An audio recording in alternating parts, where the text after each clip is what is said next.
लासूरला जैन समाजाचा काळ्या फिती बांधून भव्य मूक मोर्चा, पोलीस निरीक्षक सलीम चाऊस यांना दिले निवेदन। पुणे शहरातील सेठ हिराचंद नेमचंद स्मारक ट्रस्ट या सार्वजनिक ट्रस्टच्या विश्वस्त मंडळानं धर्मादाय आयुक्तांना खोटी आणि चुकीची माहिती सादर करून संस्थेची पुणे येथील मॉडेल कॉलनी परिसरातील सुमारे 3 एकर जागा बेकायदेशीर पद्धतीने विक्री केल्याचा आरोप समोर आला आहे। या गंभीर प्रकारामुळे देशभरातील जैन समाजामध्ये तीव्र आक्रोश आणि संतापाचं वातावरण निर्माण झालंय।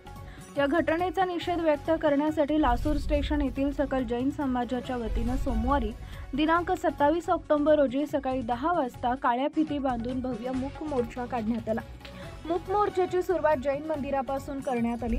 शहरातील प्रमुख मार्गावरून जैन मोर्चा काढण्यात आला आणि त्यानंतर छत्रपती शिवाजी महाराज स्मारकाजवळ निवेदन देऊन मोर्चाचं विसर्जन करण्यात आले।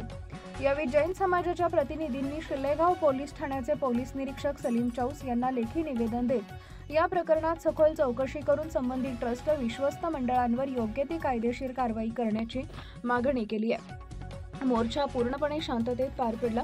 समाजातील नागरिकांनी कोणताही निषेध घोषणा न देता हातात काळ्या फिती बांधून निषेध व्यक्त केला।